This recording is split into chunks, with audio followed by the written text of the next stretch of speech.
السماوات والارض واختلاف اللیل والنہار۔ صدق اللہ مولانا العظیم وصدق رسولہ النبی الکریم صلی اللہ تعالی علیہ وسلم۔ آئیں سب سے پہلے نبی کائنات صلی اللہ تعالی علیہ وسلم کی بارگاہ میں نذرانے درود پیش کرنے کی سعادت حاصل کریں۔ اللہم صلی علی سیدنا شفیعنا مولانا محمد بارک وسلم، صلو علیہ صلاۃ و سلام علیک یا رسول اللہ صلی اللہ تعالی علیہ وسلم۔ عزیزان گرامی،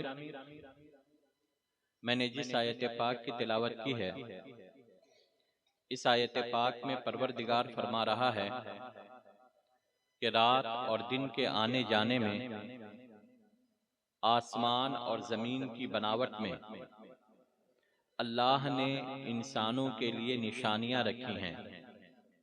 یعنی اگر آدمی اس دنیا میں غور کرے گا تو بغیر کسی کہ وہ اللہ کی پہچان اور اللہ کی معرفت حاصل کر سکتا ہے، لیکن جن چیزوں کو اللہ نے انسان کے لیے اپنی معرفت کا ذریعہ بنایا، انسانوں نے اسی کو اپنا خدا اور اپنا معبود بنا لیا۔ پھر اللہ نے انسان کی رہنمائی کے لیے انبیاء اور رسولوں کو بھیجنا شروع کیا، اور یہ سلسلہ چلتا رہا۔ نبی کائنات احمد مصطفیٰ محمد مصطفیٰ صلی اللہ تعالی علیہ وسلم پر یہ سلسلہ رک گیا۔ پروردگار نے نبی پاک صلی اللہ تعالی علیہ وسلم کے لیے کہا، خاتم النبیین، نبی کائنات صلی اللہ تعالی علیہ وسلم آخری نبی ہیں، آپ پر نبوت اور رسالت کا دروازہ بند کیا جاتا ہے، اب آپ کے بعد کوئی نبی اور کوئی رسول نہیں آئے گا۔ نبی پاک صلی اللہ تعالی علیہ وسلم نے خود فرمایا، انا خاتم النبیین لا نبی بعدی، میں آخری نبی ہوں، میرے بعد کوئی اور نبی نہیں آئے گا۔ تو نبی اور رسول کا جو کام تھا لوگوں کی رہنمائی کرنا، نبی اور رسول کا جو کام تھا لوگوں کو اندھیرے سے نکال کر کے روشنی میں لانا، گمراہیوں سے نکال کر ہدایت تک لانا۔ نبی اور رسول کا جو کام تھا بھٹکے ہوئے لوگوں کا رشتہ خدا سے جوڑنا۔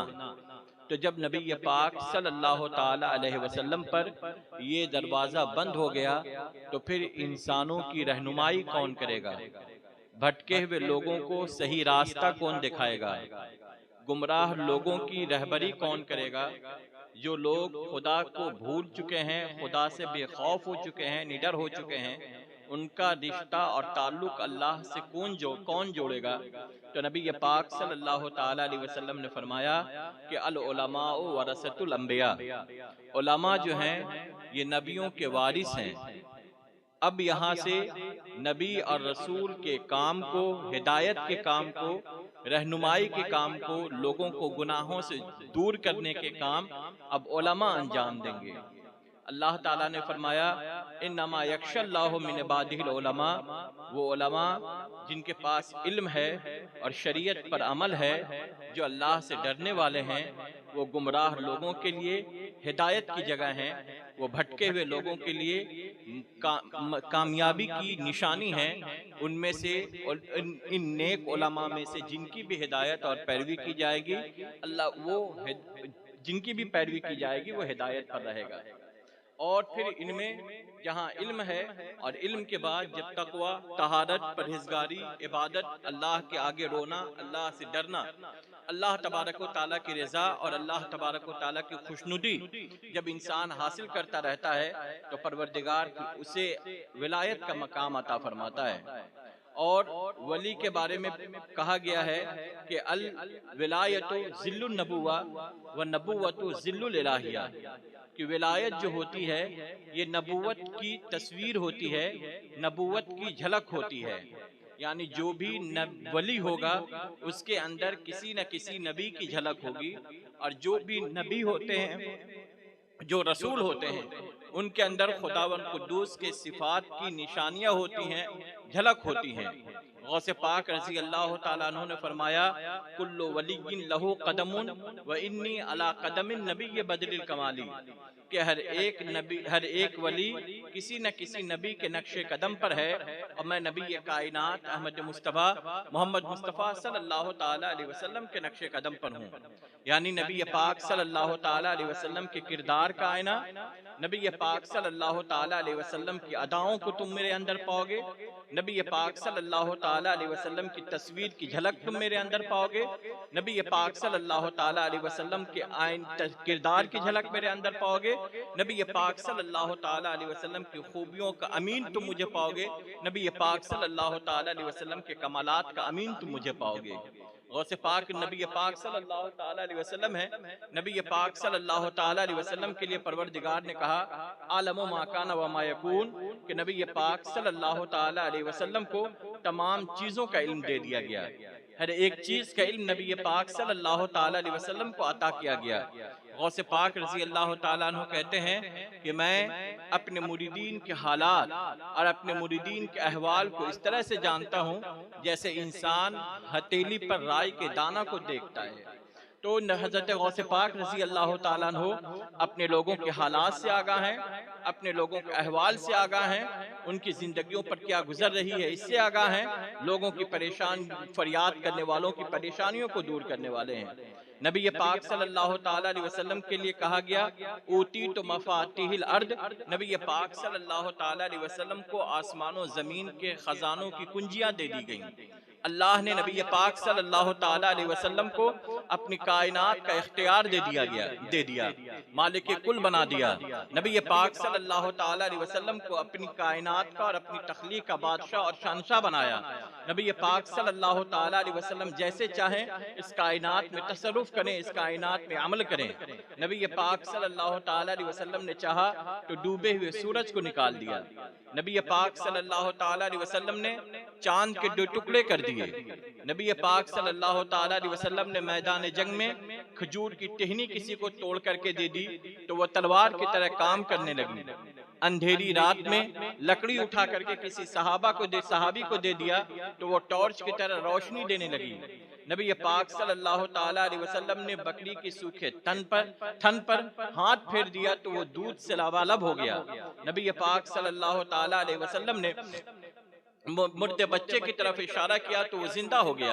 نبی پاک صلی اللہ تعالیٰ علیہ وسلم نے کٹورے میں ہونٹ لگایا تو اس سے اتنا دودھ نکلا کہ سارے صحابہ پی کر شکم شیر ہو گئے اور دودھ ویسے کا ویسے ہی رہا۔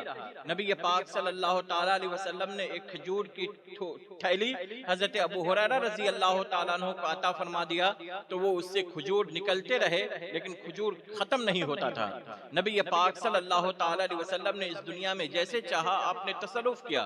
حضرت غوث پاک رضی اللہ تعالیٰ عنہ نبی پاک صلی اللہ تعالیٰ علیہ وسلم کے نقش قدم پر ہیں۔ نبی پاک صلی اللہ تعالیٰ علیہ وسلم کی اداؤں اور نبی پاک صلی اللہ تعالیٰ علیہ وسلم کے کردار کی جھلک ہیں۔ حضرت غوث پاک رضی اللہ تعالیٰ عنہ ہیں، آپ 12 سال سے ڈوبی ہوئی بارات کو اگر نکلنے کے لیے کہتے ہیں تو ڈوبا ہوا بارات ویسے کا ویسے ہی نکلتا ہوا نظر آ رہا ہے۔ حضرت غوث پاک رضی اللہ تعالیٰ عنہ ہے، حضرت غوث پاک نے مردے بچے پر نظر کیا ہے، وہ مردہ بچہ زندہ ہوتا ہوا نظر آیا ہے۔ کسی کی بچی کو جنات لے کر کے چلے گئے ہیں، غوث پاک نے اشارہ فرمایا ہے تو جنات اس بچی کو واپس کرتا ہوا نظر آیا ہے۔ حضرت غوث پاک رضی اللہ تعالیٰ عنہ نے چور پر نظر فرمایا ہے تو اپنے وقت کا ابدال بنتا ہوا نظر آیا ہے۔ حضرت غوث پاک رضی اللہ تعالیٰ عنہ نے اپنی چپل کو پھینک دیا ہے تو جو شخص عورت کی عزت کو لوٹنا چاہتا تھا اسے وہ چپل جا کر کے پیٹتا ہوا نظر آ رہا ہے۔ کسی کی تقدیر میں اگر زنا لکھا ہوا ہے، حضرت غوث پاک رضی اللہ تعالیٰ عنہ نے دعا کر دیا ہے تو وہ زنا اس کی تقدیر سے لوح محفوظ سے مٹا دیا جا رہا ہے۔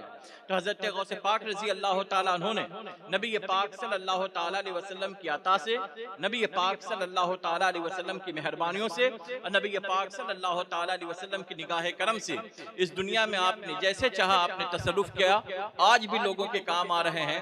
جس نے بھی غوث پاک کو سچے دل سے آواز دیا ہے، غوث غوث پاک رضی اللہ تعالیٰ عنہ نے اس کے ہاتھ کو تھاما ہے، اسے غم کی دنیا سے نکال کر کے خوشی اور مسرت عطا فرمائی ہے۔ جس نے بھی غوث پاک کو آواز لگایا ہے، حضرت غوث پاک رضی اللہ تعالیٰ عنہ نے اسے دکھ، درد اور بے چینی سے نکال کر کے سکھ اور چین عطا فرمایا ہے۔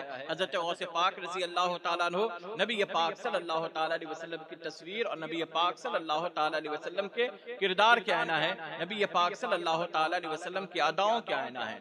آپ نبی پاک صلی اللہ تعالیٰ علیہ وسلم رحمت عالم ہیں۔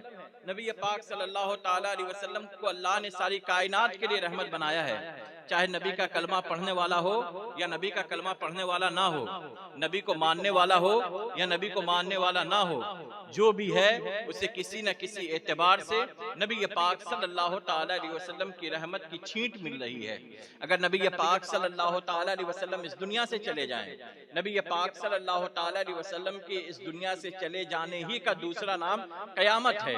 نبی پاک صلی اللہ تعالیٰ علیہ وسلم اس دنیا سے چلے جائیں گے، ہر ایک چیز ختم ہو جائے گی، ہر ایک چیز مٹ جائے گی، تو دنیا میں جو بھی ہے ہر ایک کو نبی پاک صلی اللہ تعالیٰ علیہ وسلم کی رحمت کا صدقہ مل رہا ہے، نبی پاک صلی اللہ تعالیٰ علیہ وسلم کی مہربانیوں کا صدقہ مل رہا ہے۔ آپ حضرت غوث پاک رضی اللہ تعالیٰ عنہ کو دیکھیں گے، حضرت غوث پاک رضی اللہ تعالیٰ عنہ نے فرمایا، یدی علی مریدی کالسماء علی الارض، میرا ہاتھ میرے مریدوں پر اسی طریقے سے ہے جس طرح سے آسمان زمین کو گھیرے ہوا ہے، یعنی آسمان زمین پر بارش برساتا ہے، آسمان زمین پر سورج کی روشنی بھیجتا ہے، چاند زمین پر اپنی چاندنی بکھیرتا ہے، تارے زمین کو خوبصورتی بخشتے ہیں، آسمان زمین پر ہریالی اور زندگی پیدا کرتا ہے۔ حضرت غوث پاک رضی اللہ تعالیٰ عنہ کہتے ہیں، میرا ہاتھ میرے مریدوں کے سر پر ہے، یعنی میرا مرید جب بے چین ہوتا ہے، میرا شفقت اس کے ساتھ ہے، میری مہربانی اس کے ساتھ ہے، میں بے چین لوگوں کو زندگی عطا کرتا ہوں۔ غوث پاک رضی اللہ تعالیٰ عنہ کی نظر اگر جاہل پر پڑتی ہے تو وہ عالم ہوتا ہوا نظر آتا ہے، کسی غریب پر پڑتی ہے تو وہ خوشحال ہوتا ہوا نظر آتا ہے، کسی کم نصیب پر پڑتی ہے تو وہ نصیب والا بنتا ہوا نظر آتا ہے، کسی دکھیارے پر پڑتی ہے تو وہ سکھ اور چین کا امین بنتا ہوا نظر آتا ہے۔ غوث پاک رضی اللہ تعالیٰ عنہ کی نظر جس پر پڑتی ہے وہ اس دنیا میں بھی کامیاب ہو جاتا ہے، آخرت میں بھی کامیاب ہو جاتا ہے، اس کی یہ زندگیاں بھی بے عیب ہو جاتی ہیں، اس کی آخرت بھی سکھ اور چین والی ہوتی ہے۔ جس نے غوث پاک کا نام لیا، غوث پاک کی محبت میں زندگی گزاری، غوث پاک رضی اللہ تعالیٰ عنہ کا اپنا امیر مانتا رہا، انہیں اپنا سہارا مانتا رہا، غم کے موقع پر ساتھ دینے والا مانتا رہا، اس کی دنیا بھی خوشگوار رہی اور اس کی آخرت بھی انشاءاللہ تعالی خوشگوار رہے گی۔ یہی بغداد کے لوگ ہیں، دریا میں سفر کر رہے تھے، طوفان آ جاتا ہے اور سب کے سب اپنی زندگی سے مایوس ہو گئے کہ اب ہماری زندگی بچنے والی نہیں ہے، ہم سب ڈوب جائیں گے، ختم ہو جائیں گے، سب کلمہ پڑھنے لگتا ہے۔ ایک شخص کہتا ہے کہ بغداد کی طرف رخ کر لو سارے کے سارے اور آواز لگاؤ، یا شیخ عبد القادر ادرکنا، اے شیخ عبد القادر ہماری حفاظت کیجئے، ہماری نگہبانی کیجئے۔ جب ان لوگوں نے یہ آواز لگایا، اس وقت حضرت غوث پاک رضی اللہ تعالیٰ عنہ مدرسے میں تعلیم دے رہے تھے۔ بچوں کا بیان ہے کہ آپ نے اس وقت اپنے ہاتھ کو جبے میں ڈالا اور جبے سے جب باہر نکالا تو پورا ہاتھ بھینگا ہوا تھا۔ کسی بچے نے آپ سے پوچھا نہیں آپ کے روب کی وجہ سے کہ آخر آپ کا ہاتھ بھینگا کیوں ہے، لیکن جب وہ لوگ واپس آئے پورے بغداد میں یہ شور مچ گیا کہ غوث پاک ہم سب ختم ہو جاتے، غوث پاک کے نام نے ہم سب کو بچا لیا ہے۔ جب بغداد میں یہ شور ہوا تو ان بچوں نے ان لوگوں سے پوچھا کہ جب آپ لوگ ڈوبنے والے تھے وہ وقت کون سا تھا، وہ دن کون سا تھا؟ تو ان لوگوں نے جو وقت بتایا اور جو دن بتایا، وہ وقت اور وہ دن وہی تھا جس دن حضرت غوث پاک نے اپنا ہاتھ جبے میں ڈالا تھا اور جبے سے نکالا تھا تو وہ ہاتھ بھینگا ہوا تھا۔ تو حضرت غوث پاک رضی اللہ تعالیٰ عنہ کو جب انسان ان کا نام لیتا ہے، ان سے فریاد کرتا ہے، ان سے التجائیں کرتا ہے، ان سے آرزو کرتا ہے، انہیں نظر کرنے کے لیے کہتا ہے، ان کی طرف گر گراتا ہے اور فریاد کرتا ہے، تو حضرت غوث پاک رضی اللہ تعالیٰ عنہ کا کرم، حضرت غوث پاک رضی اللہ تعالیٰ عنہ کا فیضان، حضرت غوث پاک رضی اللہ تعالیٰ عنہ کی تائید، حضرت غوث پاک رضی اللہ تعالیٰ عنہ کی مدد اور حضرت غوث پاک رضی اللہ عنہ کی نصرت اس انسان کے ساتھ ہوتی ہے ہے اور وہ غم کی دنیا سے، پریشانی کی دنیا سے، بے چینی کی دنیا سے نکل کر کے سکھ اور چین میں آ جاتا ہے، وہ اپنے غم کو بھول جاتا ہے اور وہ آرام اور چین کی باد بہاری میں آ جاتا ہے، اس کی دنیا سکھ والی دنیا ہو جاتی ہے، اس کی زندگی سے پریشانیاں دور ہو جاتی ہیں۔ جب جس نے بھی انہیں پکارا ہے وہ کامیاب ہوا ہے، وہ کبھی نامراد نہیں ہوا ہے، وہ کبھی بھی مایوس نہیں ہوا ہے، اس در سے جسے بھی وہ در ہے کہ جس کی طرف اس در کی نظر ہو گئی، اس کی یہاں کی بھی تقدیر بلند رہی اور قبر کی بھی تقدیر بلند رہے گی اور آخرت بھی اس کے روشن رہیں گے۔ اللہم صلی علی سیدنا شفیعنا مولانا محمد بارک وسلم، صلو علیہ الصلوۃ والسلام علیک یا رسول اللہ صلی اللہ تعالی علیہ وسلم۔ حضرت غوث پاک رضی اللہ تعالیٰ عنہ نبی پاک صلی اللہ تعالی علیہ وسلم کو دیکھیں گے۔ نبی پاک صلی اللہ تعالی علیہ وسلم جس زمانے میں آئے وہ اس زمانے میں پوری دنیا میں کہیں بھی علم نہیں تھا، پوری دنیا میں کہیں پر بھی لوگ علم کی روشنی سے واقف نہیں تھے، ہر طرف اندھیرا تھا۔ نبی پاک صلی اللہ تعالی علیہ وسلم جس زمانے میں آئے اس زمانے میں محبت نہیں تھی، اخلاق نہیں تھا، لوگوں کے دل پتھر کے بنے ہوئے تھے۔ نبی پاک صلی اللہ تعالی علیہ وسلم جس زمانے میں جلوہ گر ہوئے اس زمانے میں عورتوں کو ان کی عزت نہیں دی جا رہی تھی، بیواؤں کے ساتھ ظلم کیا جا رہا تھا، لڑکیوں کو زندہ دفن کر دیا جاتا تھا، ان کی پیدائش پر لوگ شرمندگی محسوس کرتے تھے۔ نبی پاک صلی اللہ تعالی علیہ وسلم جس زمانے میں آئے اس زمانے میں لوگ چھوٹی چھوٹی باتوں پر برسوں لڑا کرتے تھے، اس زمانے کے لوگ اپنے من کے غلام تھے، اپنے نفس کے پجاری تھے، من جسے چاہتا تھا اس کی وہ عبادت کرتے تھے، لوگ خدا کو بھول چکے تھے، خدا سے بے خوف اور نڈر ہو گئے تھے، کوئی اللہ کو نہیں جاننے والا تھا، کوئی اللہ کی عبادت کرنے والا نہیں تھا، ہر طرف افراتفری کا ماحول تھا، انسان اپنے پیدا ہونے کی مقصد کو بھول چکا تھا۔ نبی پاک صلی اللہ تعالی علیہ وسلم اس زمانے میں آئے، ان پتھر دلوں میں محبت بھرا، ان لوگوں کے اندر اخلاق ڈالا، ان لوگوں کو نفس کی غلامی سے نکال کر کے اللہ کے آگے جھکایا، اللہ کی عبادت کرنا بتایا، اور ان لوگوں کو اتنا سوارا، اتنا نکھارا کہ نبی پاک صلی اللہ تعالی علیہ وسلم نے فرمایا اصحابی کا نجوم بِأَيِّهِمْ اقتدیتم اہتدیتم، میرے صحابہ ستارے کی طرح ہیں، تم ان میں سے جن کی بھی پیروی کرو گے، تم ان میں سے جن کے بھی راستے پر چلو گے، تم ان میں سے جن کے بھی نقش قدم کا اپناؤ گے، تم کامیاب رہو گے، ہدایت والے رہو گے، ہدایت یافتہ رہو گے۔ نبی پاک صلی اللہ تعالی علیہ وسلم کے بعد زمانہ گزرتا گیا، حضرت غوث پاک کا زمانہ آیا، تو غوث پاک کا زمانہ بھی بہو وہی زمانہ تھا۔ اس دور میں علم نہیں تھا، قرآن تھا لیکن الماریوں میں رکھا ہوا تھا، احادیث تھے لیکن لوگ اس کے پڑھنے والے نہیں تھے، نام اسلامی تھا لیکن کردار مسلمانوں جیسا نہیں تھا، لوگ اپنے آپ کو اللہ کا ماننے والا تو کہتے تھے لیکن اللہ کو جیسا انسان چاہیے تھا ویسے کردار، ویسے اوصاف اور ویسی عادتیں انسانوں میں نہیں تھیں۔ حضرت غوث پاک رضی اللہ تعالیٰ عنہ نے ان لوگوں کو سوارا، ان لوگوں کو اسلام سے قریب کیا، نبی پاک صلی اللہ تعالیٰ علیہ وسلم کے آستانے سے جوڑا، ان کی پیشانیوں کو اللہ کے آگے جھکایا اور ان لوگوں کو اتنا مقبول بنایا کہ ان کی بنیاد پر آج تک حضرت غوث پاک کا مشن قادری نام سے چل رہا ہے اور صبح قیامت تک یہ چشمہ چلتا رہے گا، لوگ فیضیاب ہوتے رہیں گے، اس نام سے لوگوں کے دلوں میں اللہ کا خوف پیدا ہوتا رہے گا اور اللہ کا ڈر پیدا ہوتا رہے گا۔ کہ حضرت غوث پاک رضی اللہ تعالیٰ عنہ نے بغداد کی زمین سے جو آواز لگائی تھی اور جو مشن چھڑا تھا، وہ آواز، وہ مشن آج بھی انسانوں پر خوشبو بن کر کے برس رہا ہے اور انسانوں کو سوار رہا ہے، انسانوں کو پاک بنا رہا ہے، گناہوں سے دور کر رہا ہے اور پاکیزہ کر رہا ہے۔ تو حضرت غوث پاک رضی اللہ تعالیٰ عنہ نبی پاک صلی اللہ تعالیٰ علیہ وسلم کے آئینہ ہیں۔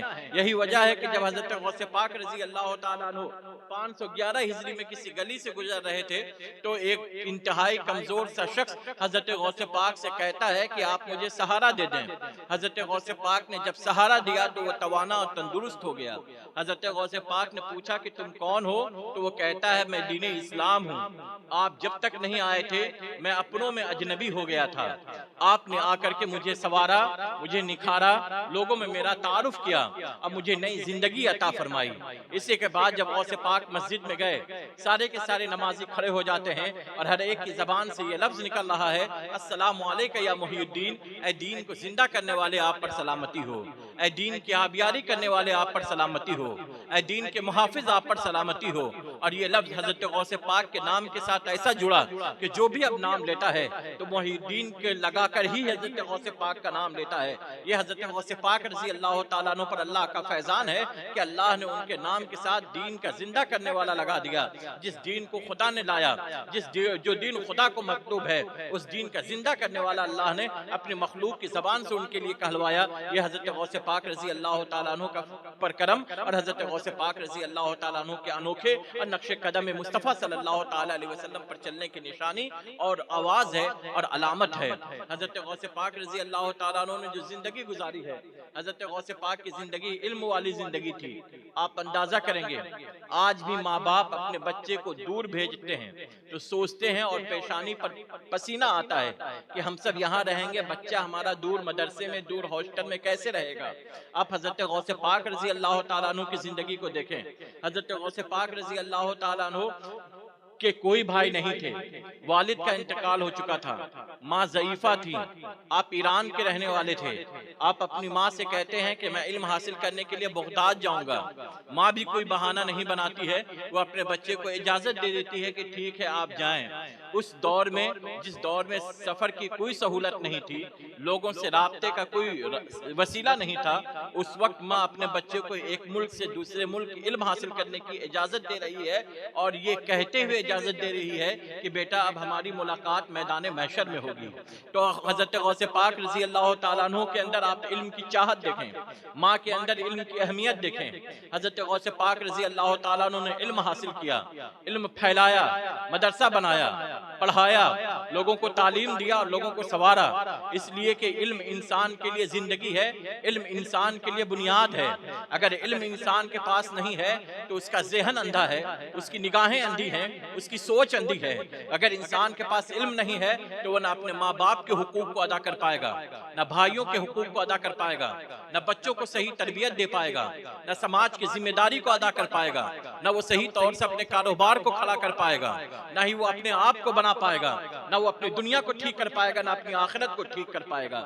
اسی لیے نبی پاک صلی اللہ تعالیٰ علیہ وسلم نے فرمایا کہ علم مومنوں کی کھوئی ہوئی دولت ہے، اسے جہاں ملے وہاں سے حاصل کرے۔ علم حاصل کرنے کے لیے پیسے خرچ کرنے چاہیے، علم حاصل کرنے کے لیے آرام کو قربان کرنا چاہیے، علم حاصل کرنے کے لیے رات کی نیند کی قربانی دینی چاہیے۔ انسان کے پاس جب تک علم نہیں ہوگا، انسان کبھی بھی ایک اعلیٰ اور معیاری زندگی گزار ہی نہیں سکتا ہے، نہ وہ اس دنیا میں اعلیٰ ہو سکتا ہے، نہ ہی وہ آخرت کے لیے بہتر طور سے کوئی انتظام کر سکتا ہے۔ اس لیے ہر قیمت پر، ہر عمر میں، ہر وقت علم حاصل کرنے کی کوشش کرتے رہنا چاہیے۔ یہی حضرت غوث پاک کا مشن تھا، یہی نبی پاک صلی اللہ تعالیٰ علیہ وسلم کی صدا تھی، اور یہی دنیا میں ہر اللہ والے اور ہر ایک عقل مند اور ہوشیار اور ذی ہوش انسان کی آواز اور صدا ہوتی ہے۔ وہ انسان جس کے دل میں لوگوں کے لیے درد ہوتا ہے، وہ علم کے لیے کوشش کرتا ہے، علم پھیلانے کی کوشش کرتا ہے، علم کو سنوارنے کی کوشش کرتا ہے اور علم کا رنگ لوگوں میں بھرنے کی کوشش کرتا ہے۔ جو بھی انسانوں سے محبت کرنے والا ہوگا وہ ضرور علم کو پھیلانے والا ہوگا اور علم کے پیغام کو اونچا کرنے والا ہوگا۔ علم کے بغیر انسان کچھ کر ہی نہیں سکتا ہے۔ حضرت غوث پاک رضی اللہ تعالیٰ نے علم حاصل کیا، علم پھیلایا۔ اللہ تعالیٰ نے مسلمانوں کو قرآن پاک میں کم و بیش 700 مقامات پر نماز پڑھنے کے لیے کہا ہے۔ اللہ تبارک و تعالیٰ کو ہماری عبادتوں کی کوئی ضرورت نہیں ہے۔ اللہ کے فرشتے اللہ کی ہر وقت عبادت کرتے رہتے ہیں۔ اللہ بے نیاز ہے، اللہ صمد ہے، انہیں ہماری عبادتوں کی کوئی ضرورت نہیں ہے۔ اللہ نے شیطان کے ہزاروں سال کی عبادتوں کو ٹھکرا دیا۔ بلعم باور جو 500 سال تک خدا کی عبادت کرتا رہا، اللہ نے اس کی عبادتوں کو دھول کی طرح اڑا کر کے رکھ دیا۔ خدا کو ہماری عبادتوں کی کوئی ضرورت نہیں ہے۔ اللہ نے اگر نماز پڑھنے کے لیے کہا ہے تو اس لیے کہا ہے تاکہ ہم اعلیٰ ہو سکیں۔ یہ ہاسپٹل اگر انسان کے جسم کو ٹھیک کرتا ہے تو مسجد انسان کے کردار کو ٹھیک کرتا ہے۔ مسجد ہاسپٹل میں اگر انسانوں کا جسمانی علاج کیا جاتا ہے تو مسجد وہ جگہ ہے جہاں انسان آتے ہیں تو ان کی گناہیں دور ہو جاتی ہیں۔ جب انسان نماز پڑھتا ہے تو وہ زبان کا سچا ہوتا ہے۔ جب انسان نماز پڑھتا ہے تو وہ جھوٹ نہیں بولتا ہے۔ جب انسان نماز پڑھتا ہے تو اس کی نگاہیں پاک ہوتی ہیں۔ جب انسان نماز پڑھتا ہے تو اس کے خیالات بلند ہوتے ہیں۔ جب انسان نماز پڑھتا ہے تو اس کی زندگی ایک ٹائم اور ٹیبل کے مطابق گزرتی ہے۔ کوئی بھی اعلیٰ انسان انسان ہوگا تو وہ زبان کا سچا ہوگا، کوئی بھی باوقار انسان ہوگا تو وہ وعدے کا پکا ہوگا، کوئی بھی اچھا انسان ہوگا تو وہ گناہوں سے بیکار چیزوں سے دور رہنے والا ہوگا، کوئی بھی سماج کا پروقار انسان اور قابل شخصیت مانا جائے گا تو وہی مانا جائے گا جس کی سوچ اچھی ہوگی، اعلیٰ ہوگی۔ اور یہ تمام چیزیں انسان کو نماز ہی سے ملا کرتی ہیں۔ اللہ تعالیٰ نے کہا ہے ان الصلاۃ تنہا عن الفحشاء والمنکر، کہ نماز جو ہے انسانوں کو بے حیائی اور بری چیزوں سے، غلط چیزوں سے روکتی ہے۔ آج جو لوگ رات بھر جاگ کر کے موبائل دیکھتے ہیں، اگر وہ نماز کے پابند رہیں گے تو ان کے ہاتھ سے رات جگنا ختم ہو جائے گا۔ آج جو لوگ گانے سنتے ہیں اور تھرکتے ہیں، وہ نماز کے پابند رہیں گے تو یہ چیزیں ان کے اندر سے ختم ہو جائیں گی، اور جس کے اندر سے یہ چیزیں ختم ہو جائیں وہی انسان قابل شخصیت ہوتا ہے، وہی انسان اعلیٰ انسان مانا جاتا ہے، وہی انسان پروقار انسان مانا جاتا ہے، وہی انسان پرکشش انسان ہوتا ہے۔ جس کے اندر گناہیں ہوں، جھوٹ ہو، وہ کبھی بھی سماج کا عزت دار اور اعلیٰ انسان ہو ہی نہیں سکتا۔ تو اللہ نے نماز پڑھنے کے لیے کہا ہے، مسجد جانے کے لیے کہا ہے، تو اس لیے کہا ہے تاکہ ایک انسان اعلیٰ بن سکے، خوبصورت بن سکے، اس کے اندر ایسے عادات اور اطوار ہو جائیں جو اس کے سنگار کا کام کریں، اسے باعزت بنا سکے۔ اسی لیے اللہ تعالیٰ نے اذان میں کہا گیا حی علی الفلاح، کہ کامیابی کی طرف آؤ۔ جب تم نماز کی طرف آؤ گے، نماز پڑھو گے تو تمہاری یہ دنیا بھی کامیاب رہے گی اور تمہاری آخرت بھی کامیاب رہے گی۔ ایک کام سے تمہاری یہ دنیا بھی بنتی بھی نظر آئے گی اور تمہاری آخرت بھی بنتی بھی نظر آئے گی۔ غوث پاک رضی اللہ تعالیٰ عنہ رات بھر عبادت کرنے والے تھے، رات بھر سجدے میں رہنے والے تھے، جنگلوں میں جا کر کے عبادت کرنے والے تھے، آپ ہر وقت خدا کا نام لینے والے تھے، آپ نماز تہجد پڑھنے والے تھے، اشراق پڑھنے والے تھے، چاشت پڑھنے والے تھے، اوابین پڑھنے والے تھے۔ جب انسان نماز پڑھتا رہتا ہے اور نوافل پڑھتا رہتا ہے تو پروردگار کہتا ہے جب انسان نماز کا پابند ہو جاتا ہے، اب پوری زندگی اس پر عمل کرتا ہے تو میں اس بندے کو چاہنے لگتا ہوں۔ آپ اندازہ کریں جس خدا نے زمین بنایا، چاند بنایا، ہر ایک چیز کو جس خدا نے بنایا، اگر وہ خدا ہی اسے چاہنے لگے کسی کو تو پھر اس کی ناکامی کیسے ہو سکتی ہے، وہ نامراد کیسے ہو سکتا ہے، وہ بے عزت کیسے ہو سکتا ہے اور رسوا کیسے ہو سکتا ہے۔ جب عزت دینے والا خدا کسی کا ساتھ دینے لگے تو وہ پھر بے عزت کیسے ہو سکتا ہے۔ تو اللہ کی تائید اور اللہ کی مدد، اللہ کی حمایت اور اللہ کی نصرت اور اللہ کی ہمنشینی جو انسان کو ملتی ہے وہ عبادتوں سے ملتی ہے، نوافل سے ملتی ہے، گناہ چھوڑنے سے ملتی ہے۔ آپ جس بھی بزرگوں کو دیکھ لیں، غوث پاک نماز کے پابند رہے، پوری زندگی اپنے پیدا ہونے کے بعد شریعت کے کبھی خلاف قدم نہیں اٹھایا۔ حضرت خواجہ غریب نواز کی زندگی کو دیکھ لیں، آپ جس بھی بزرگ کی زندگی کو دیکھیں گے وہ ان کی زندگی میں کبھی بھی عبادت سے دوری نہیں پائیں گے، ہر کام ان کا شریعت کے مطابق رہتا ہے، اور یہی چیز انہیں اس دنیا میں بھی انمول بناتا ہے اور آخرت میں بھی اللہ تبارک و تعالیٰ کے خصوصی انعام عطا کرتا ہے۔ انسان جب اللہ تبارک نمازیں پڑھتا ہے تو اس کی دنیا بھی اچھی رہتی ہے اور آخرت بھی اچھی رہتی ہے۔ تو جو بھی غوث پاک کا ماننے والا ہوگا، خواجہ غریب نواز کا ماننے والا ہوگا، اولیاء اللہ کا ماننے والا ہوگا، وہ کبھی بھی نماز کا تارک نہیں ہوگا، نماز کا چھوڑنے والا نہیں ہوگا۔ اللہ کی محبت کرنے والوں کی سب سے بڑی پہچان نمازی ہوگی، اللہ والوں سے محبت کرنے والوں کی سب سے بڑی پہچان نمازی ہوگی، خدا کے بندے ہونے کی سب سے بڑی پہچان نمازی ہوگی، ایک مومن کی سب سے بڑی پہچان نماز ہی ہے۔ انسان جب تک نماز نہیں پڑھے گا نہ ہی وہ سچا مومن ہے، نہ ہی وہ سچا خدا کا بندہ ہے، نہ وہ سچا اولیاء اللہ کا عاشق ہے، نہ وہ سچا دین کا وفادار ہے، نہ وہ اپنے ماں باپ کا وفادار ہے، جب تک انسان نماز کا پابند نہیں ہے۔ اللہم صلی علی سیدنا شفینا مولانا محمد بارک وسلم، صلو علیہ الصلوۃ والسلام علیک یا رسول اللہ صلی اللہ تعالی علیہ وسلم۔ آپ حضرت امام اعظم کو دیکھ لیں، حضرت غوث پاکی کو دیکھ لیں، آپ لوگ رات بھر کھڑے ہو کر کے قرآن کی تلاوت کرنے والے تھے۔ قرآن اللہ کا کلام ہے، قرآن وہ کتاب ہے جس پورے کے اللہ کے الفاظ ہیں، اس میں اللہ نے ہمیں قرآن عطا فرمایا۔ آج ہماری کم نصیبی ہے کہ قرآن ہمارے گھر میں موجود ہوتا ہے، سال بھر ٹنگا رہتا ہے، لیکن اسے ہم کھولنے والے نہیں ہوتے، اسے پڑھنے والے نہیں ہوتے ہیں، جبکہ اس سے بے مثل کلام ہو ہی نہیں سکتا۔ وہ بے نظیر کتاب ہے، لاجواب کتاب ہے۔ اللہ تبارک و تعالیٰ کے وہ الفاظ ہیں، اللہ تبارک و تعالیٰ کی باتیں ہیں۔ اللہ تبارک و تعالیٰ نے اس کے بارے میں کہا یشفی صدور قوم مومنین، کہ قرآن جو ہے انسانوں کے دلوں کی بیماریوں کو دور کرتا ہے۔ انسان جب قرآن پڑھتا ہے تو اس کی جسمانی بیماریاں بھی دور ہوتی ہیں، اس کی روحانی بیماریاں بھی دور ہوتی ہیں۔ انسان حضرت علامہ نعیم الدین مرادآبادی علیہ رحمت و رضوان نے فرمایا کہ کوئی انسان جب جوانی ہی سے قرآن کی تلاوت کرتا ہے تو عام طور پر لوگوں کی جب عمر ہوتی ہے تو یادداشت کمزور ہو جاتی ہے، اول فول بکنے لگتا ہے، صحیح مشورے اور صحیح بات وہ نہیں کر پاتا ہے۔ آپ لکھتے ہیں جو قرآن کی تلاوت کرنے والا ہوگا چاہے جو بھی عمر ہو جائے اس کی یادداشت کمزور نہیں ہوگی، وہ عمر ہونے پر بھی معقول اور درست بات کرنے والا ہوگا، اس کا حافظہ اور اس کا ذہن بالکل درست ہوگا۔ تو قرآن کی تلاوت جب انسان کرتا ہے تو اللہ تبارک و تعالیٰ اس سے دنیاوی زندگی بھی خوبصورت بناتا ہے، آخرت بھی اس کی خوبصورت بناتا ہے۔ انسان جب قرآن کی تلاوت کرتا ہے تو نورانی فرشتے اس کے گھروں میں اترا کرتے ہیں، تو ہمیں قرآن کی تلاوت کرنی چاہیے۔ یہ اللہ والوں کا رشتہ قرآن سے یوں ہی ہوتا ہے جیسے مچھلی کا پانی سے ہوا کرتا ہے۔ اگر مچھلی کو پانی سے نکال دیا جائے تو مچھلی تڑپنے لگے گی، اگر اولیاء اللہ کی زندگی سے قرآن کی تلاوت کو نکال دیا جائے تو ان کی زندگی میں بے چینیاں آ جائیں گی، انہیں چین نہیں ملے گا۔